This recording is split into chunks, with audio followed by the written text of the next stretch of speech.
우리 앞뒤로도 주님의 이름으로 축복합니다. 함께 축복하시겠습니다. 포기하지 말고 전하라는 제목으로 말씀 전하겠습니다. 조선시대에 금부도사라는 벼슬이 있었습니다.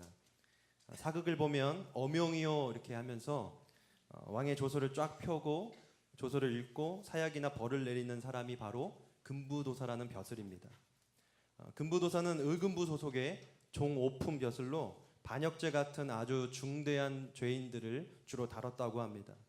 엄청 높은 벼슬은 아니었지만 왕의 특명을 받는 사람이었기 때문에 그 영향력은 상당했다고 합니다. 때문에 금부도사만 떴다고 하면 아무리 높은 벼슬아치라 해도 벌벌 떨 수밖에 없었습니다.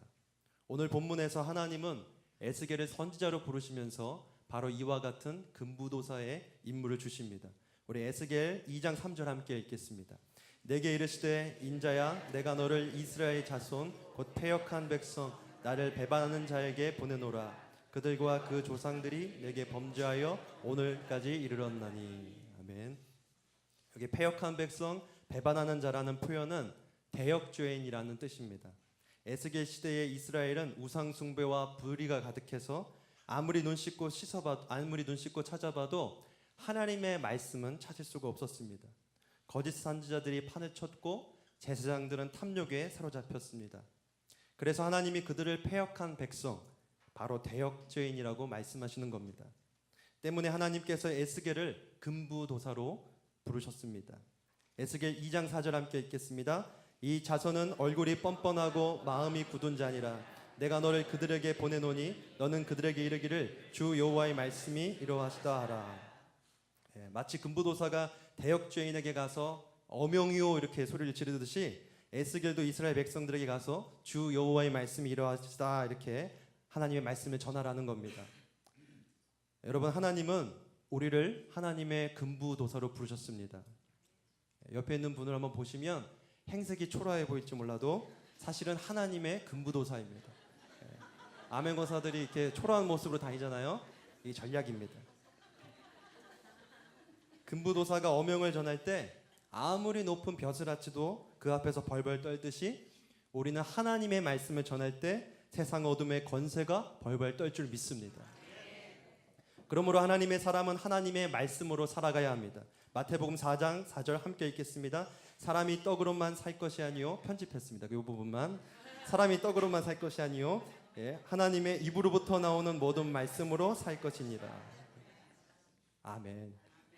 마귀가 예수님께 와서 시험할 때에 예수님은 말씀으로 단번에 물리치셨습니다. 우리가 하나님의 말씀을 전할 때에 그때 영적 권위가 생기고 마귀가 우리 앞에서 단번에 물러갈 줄 믿습니다. 그렇기 때문에 마귀는 우리가 하나님의 말씀 전하는 것을 결사적으로 막습니다. 그 전략 중 하나가 세상을 향하여 우리가 포기하도록 만드는 겁니다. 마귀는 우리에게 이렇게 속삭입니다. 내가 아무리 하나님의 말씀을 전한다 해도 결국 그들은 듣지 않을 거야. 너 하나 말씀 전한다고, 너 하나 말씀대로 산다고 야, 세상이 변하겠어? 절대로 변하지 않을 거야. 그렇게 해서 우리를 영적 무기력함에 빠지게 만들고요, 세상을 향해서 체념하도록 마귀는 우리를 유혹합니다. 그러나 하나님은 다릅니다. 하나님은 세상이 악하기 때문에 체념하라고 하시는 것이 아니라 오히려 세상이 악하기 때문에 더 끊임없이 포기하지 말고 하나님의 말씀을 전하라고 하십니다. 우리에게 에스겔 2장 5절 함께 읽겠습니다. 그들은 패역한 족속이라. 그들이 듣든지 아니 듣든지 그들 가운데에 선지자가 있음을 알지니라.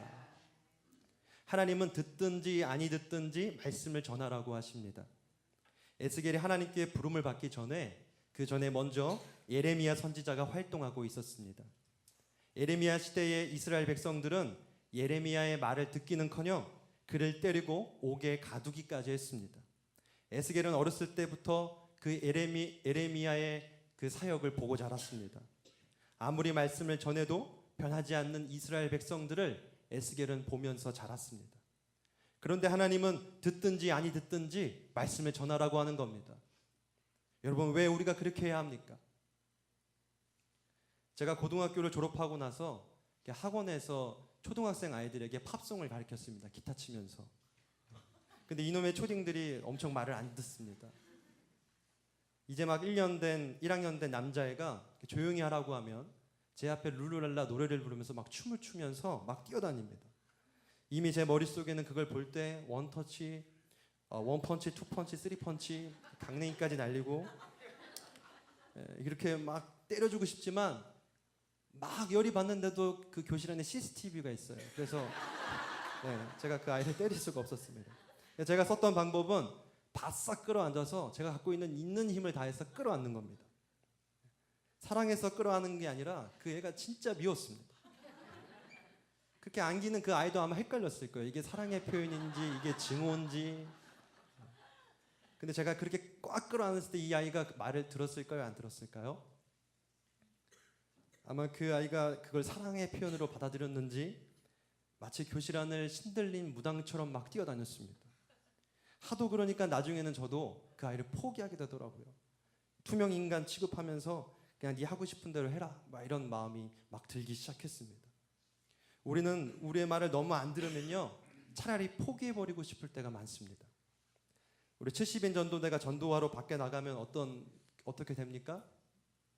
귀신 들린 사람들이 70인 전도대 앞에 무릎을 막 꿇으면서 아직 때가 안 됐는데 왜 오셨습니까? 그러면서 돼지 속으로 막 들어갑니까? 그런 역사가 일어나지 않습니다. 불신자들이 몰려와서 우리의 영적 권위에 압도되고 하나님의 말씀을 듣고 회개하는 역사가 막 일어납니까? 물론 우리 신일교회 70인 전도대가 나가면 그런 역사가 일어납니다. 그런데 안 그럴 때가 더 많습니다. 우리가 VIP로 작정하고 태신자로 품고 선물을 막 갖다 주고 교회 오라고 하면 아이고 뭐 이런 귀한 걸 줬냐 하면서 우리 손잡고 교회 나옵니까? 그럴 때가 많은데 안 그럴 때가 더 많습니다. 실실 웃으면서 이번 주에는 무슨 일 있다, 다음 주에는 무슨 일 있다 이러면서 피할 때가 더 많습니다. 직장에서, 학교에서 또는 가정에서 말씀으로 살고 말씀을 전하는 것이 얼마나 핍박이 심합니까? 세상 속에서 사랑으로 산다는 것, 공의로 산다는 것, 그것은 마치 계란으로 바위 치는 것 마냥 허무할 때가 많습니다. 여러분 이럴 때 우리의 마음은 어떻습니까? 포기하고 싶지요. 체념해버리고 싶습니다. 그런데 오늘 하나님은 듣든지 아니 듣든지 포기하지 말고 전하라는 겁니다. 하나님은 그들이 안 들을 것을 알면서도 계속 선지자들을 이스라엘 백성들에게 보내셨습니다. 이사야 선지자도 보내고요, 예레미야도 보내고요, 에스겔도 보내고 호세아도 계속 보냅니다. 여러분 이것이요 하나님 아버지의 마음인 겁니다. 아버지는 자식이 아무리 말을 안 듣는다고 해서 포기하지 않습니다. 그들이 변화될 때까지 계속해서 선지자를 보내는 겁니다. 급기야 하나님은 자기의 아들 예수 그리스도까지 이 땅에 보내셨다는 것을 우리는 잘 알고 있지 않습니까? 여러분 어떻게 우리가 이 자리에 앉아 있습니까? 하나님께서 태초부터 지금까지 우리들을 포기하지 않았기 때문입니다. 믿습니까? 우리 로마서 5장 8절 함께 읽겠습니다. 우리가 아직 죄인 되었을 때에 그리스도께서 우리를 위하여 죽으심으로 하나님께서 우리에 대한 자기의 사랑을 확증하셨느니라. 하나님께서 아들 예수 그리스도를 이 땅에 보내신 것은 우리가 하나님께 잘 순종하고 의인으로 살았기 때문에 보내주신 것이 아니라 여전히 우리가 죄인이었을 때에 하나님께서 보내주셨다는 겁니다. 여전히 우리가 죄인이었을 때에 하나님께서 우리에 대한 하나님의 사랑을 보여주고 싶어서 자기에게 하나밖에 없는 아들까지 보내주셔서 십자가에 못 박혀 죽게 했다는 겁니다. 듣든지 아니 듣든지 전하라는 말이 이것입니다. 우리를 사랑하기 때문에 그러라는 겁니다. 그래서 하나님은 우리를 포기하지 않으시고 계속해서 보내시고 계속해서 우리에게 말씀해 주시고 자기 아들까지 내어주게 된 것입니다. 하나님의 사랑을 입은 여러분, 그러므로 포기하지 마십시오. 마치 모래가 손에서 빠져나가듯이 사람들이 교회를 빠져나가고 세상이 교회를 욕해도 여러분 그들을 포기하지 마시기 바랍니다. 지금 눈에 보이는 것이 아무것도 없어도 하나님은 결국 그들이 하나님의 사람들을 인정하는 날이 올 것이라고 말씀하십니다. 우리 2장 5절 다시 한번 읽겠습니다. 그들은 패역한 족속이라 그들이 듣든지 아니 듣든지 그들 가운데 선지자가 있음을 알지니라. 그들 가운데 선지자가 있음을 알지니라에서 여기 알지니라라는 말은 그들이 알게 될 것이다, 그들이 인정하게 될 것이다 라는 말입니다. 무슨 의미입니까? 듣든지 아니 듣든지 너는 계속해서 전하라. 그들이 지금은 너의 말을 안 듣고 너를 무시해도 언젠가는 결국엔 그들이 너를 참 선지자로 인정할 거야. 여러분, 주기철 목사님이 감옥에 갇혀졌을 때 순사들하고 또 순사들이 그 악질 수감자들을 시켜서 주기철 목사님을 엄청 괴롭혔다고 합니다. 그런데요, 시간이 점점 지날수록요, 그 목사님을 괴롭혔던 순사들과 악질 수감자들이 하나둘씩 그 목사님을 참된 그리스도인으로 인정하기 시작했어요. 목사님의 말씀을 듣고 순사들이 예수님을 영접하기 시작했습니다. 목사님의 말씀을 듣고 악질 수감자들이 회개하는 역사가 일어나게 된 겁니다. 존 비비어스의 끈질김이란 책에서 그는 이렇게 말합니다. 끈질긴 그리스도인이란 하나님을 향한 믿음과 소망과 순종을 절대로 포기하지 않는 사람이다. 어떤 역경이 닥쳐도 말이다. 모든 면에서 잘 끝마치려고 노력하는 끈질긴 그리스도인은 가장 참된 의미에서 하나님 나라의 역사를 만드는 사람이다. 여러분, 하나님의 역사는 엄청난 부와 엄청난 권력을 가진 사람이 일으키는 것이 아닙니다. 엄청난 은사를 가진 사람도 그렇게 할 수 없습니다. 하나님의 역사는 한 영혼을 부둥켜 안고 포기하지 않고 끈질기게 하나님의 말씀을 전하는 사람을 통해서 일어납니다. 에스겔은 그렇게 하실 하나님을 믿었습니다. 그는 에스겔 11장에서 성령이 오셔서 돌같이 굳은 마음을 다 제거하시고 부드러운 마음으로 바꾸실 거라고 예언했습니다.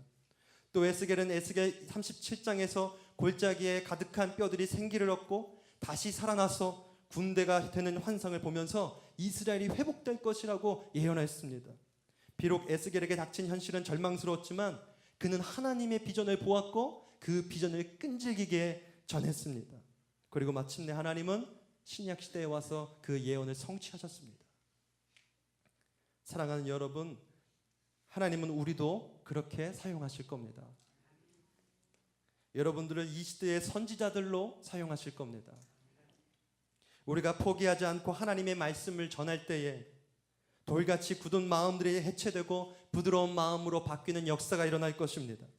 마른 뼈 같은 사람들이 신일교회에 와서 다시 살아나고 완악한 영혼이 회개하고 돌아오는 역사가 바로 여러분들을 통해서 일어날 줄 믿습니다. 우리 에스겔 2장 6절 함께 읽겠습니다. 인자야, 너는 비록 가시와 찔레와 함께 있으며 전갈 가운데 거주할지라도 그들을 두려워하지 말고 그들의 말을 두려워하지 말지어다. 그들은 패역한 족속이라도 그 말을 두려워하지 말며 그 얼굴을 무서워하지 말지어다. 아멘. 여기 말씀을 보면은 두려워하지 말라라는 말이 3번 쓰였습니다. 근데 이 말들이 다 명령형으로 쓰였습니다. 하나님의 에스겔의 어깨를 토닥이면서 야, 걱정하지 마, 잘 될 거야, 이 정도로 말씀하신 게 아니라요, 명령하고 계신 겁니다. 여러분, 두려움은 우리를 포기하게 만드는 가장 큰 원인입니다. 에스겔이 하나님의 말씀을 전하니까 살해 위협도 받게 되고요, 핍박도 받게 됩니다. 그러니까 하나님이 에스겔에게 마치아라, 방금 이 최지우 목사님께 경상도 사투리 이제 배워서 왔는데요, 마치아라, 이만하면 됐다, 적당히 하자, 막 이렇게 말씀하시는 게 아니었습니다. 모든 사람들이 에스겔을 비난하고 에스겔을 뭐라 할 때 야, 하나님이 막 접자, 그만두자 이러시는 게 아니었습니다. 오히려 하나님은요, 에스겔에게 두려워하지 말라고 명령하시는 겁니다. 태신자 만나서요, 드립커피 5,000원 사서 이렇게 잘 챙겨서 갖다 주고, 그랬는데도 그들이 복음을 받아들이지도 않고 언제부턴가 나를 피하고 막 이제 싫은 티 내고, 그렇게 거절하는 것이 두렵고 또 무시받는 것이 두려워질 때가 있습니다. 때로는 하나님의 말씀을 전하고 그 말씀대로 살다가 세상으로부터 거절받고 세상으로부터 무시받기도 합니다. 그것이 두려울 때가 많이 있습니다. 그러나 그렇다고 여러분, 세상을 포기하지 마시기 바랍니다. 여러분들의 가정과 여러분들의 친구들을 포기하지 마시기 바랍니다. 여러분들이 섬기는 부서의 아이들을 포기하지 마시기 바랍니다. 우리의 행색은 초라해도요, 우리는 뭐라고요? 하나님의 금부도사입니다. 두려워하지 말고 하나님의 말씀을 전하십시오. 여러분들이 있는 곳 어디서든지 하나님의 말씀을 전하시기 바랍니다. 그것이 학교가 됐던 직장이 됐던 가정이 됐던 늘 하나님의 말씀을 날마다 암송하고 그 말씀을 입으로 선포하시기 바랍니다. 때로는 그것은 말로, 때로는 삶으로, 하나님의 말씀을 담대하게 전하시기 바랍니다. 여러분, 이건 하나님의 명령입니다. 두려워하지 마십시오. 하나님의 명령입니다. 두려워하지 마십시오. 하나님의 명령입니다. 포기하지 마십시오. 하나님의 명령입니다. 얼마 전에 주일학교 부서에서 교사로 섬기고 있는 청년과 대화를 나눈 적이 있습니다. 그 청년이 하는 말이 아이들이 겉으로 이렇게 볼 때는 산만하고 말씀을 안 듣는 것 같더랍니다. 아이들이 그렇죠. 내가 이렇게 말을 하고 있으면 막 뛰어다녀요. 내 말을 듣는 건지 안 듣는 건지, 얘가 지금 생각을 하는 건지 안 하는 건지 엄청 산만할 때가 많이 있습니다. 그래서 이 청년이 얘들한테 가르쳐서 뭐 하나 이런 허무감도 들었다고 합니다. 근데 신기한 것은요, 그 아이들이 주일에 오면요, 전주에 전도사님이 무슨 말씀을 했는지 그 설교 제목을 기억하더랍니다. 설교 제목을 종이에 쓰더랍니다. 여러분, 지난주에 목사님이 설교한 설교 제목 다 기억하십니까? 제가 물어볼까요? 네, 우리도요, 그 설교 제목이 잘 기억 안 나는데요, 아이들은 다 기억하고 있다는 겁니다. 아이들은 그 말씀을 다 기억하고 있습니다. 다 듣고 있습니다. 지금 여러분들의 마음속으로 이미 포기해버린, 이미 체념해버린 영혼들이 있습니까? 얘는 아무리 전해도 안 될 거야. 다른 애는 다 되는데 얘는 안 될 거야. 그런 사람이 있습니까? 아무리 사랑으로 복음을 전하고 말씀을 가르쳐도 도저히 하나님께 돌아오지 않고 나에게 상처만 주는 그러한 사람이 있습니까? 사랑하는 여러분, 그들을 포기하지 마시기 바랍니다. 하나님이 그들을 바꾸실 겁니다. 체념은 마귀의 전략입니다. 하나님은 체념하지 않습니다. 하나님은 포기하지 않으십니다. 말씀을 맺으려고 합니다. 포기해버리고 싶은 시대, 또 체념해버리고 싶은 시대 속에서 하나님은 에스겔에게 듣든지 아니 듣든지 포기하지 말고 하나님의 말씀을 전하라고 하십니다.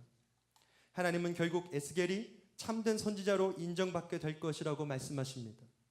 사랑하는 여러분, 우리도 이 시대에 선지자로 부름받았습니다. 선지자는 세상을 향하여 하나님의 말씀을 전하는 사람들입니다. 포기하고 싶을수록, 체념해버리고 싶을수록 세상을 더욱 부둥켜 안으시기 바랍니다. 이 땅에 선지자가 땅을 딛고 계속 서 있는 한, 이 땅에 우리 그리스도인들이 땅을 딛고 계속 서 있는 한, 하나님은 결국 그들을 바꾸실 겁니다. 우리 함께 기도하기를 원하는데요, 우리 마음속에 포기했던 영혼, 우리 영혼 속에 우리의 목장 가운데 또 소그룹 가운데에 얘는 결코 안 될 거야 체념했던 그런 영혼이 있습니까? 다시 한번 그 영혼의 마음으로 붙잡고, 하나님, 내가 그들에게 하나님의 말씀을 다시 전하기를 원합니다. 주여, 포기하지 않게 하여 주옵소서. 거절받는 것을 두려워하지 않게 하여 주옵소서. 우리가 세상에 악해지고 어두워지고 세상의 교회를 떠날수록 점점 교회를 체념하게 됩니다. 우리가 세상을 체념하게 됩니다. 하나님 아버지, 체념하지 않게 하여 주옵소서. 듣든지 아니 듣든지 하나님의 말씀을 전하게 하여 주시옵소서. 이러한 끈질긴 믿음을, 끈질긴 신앙을 우리에게 허락하여 주시옵소서. 우리 이러한 기도 제목으로 함께 기도하시겠습니다. 살아계신 하나님 아버지, 감사합니다.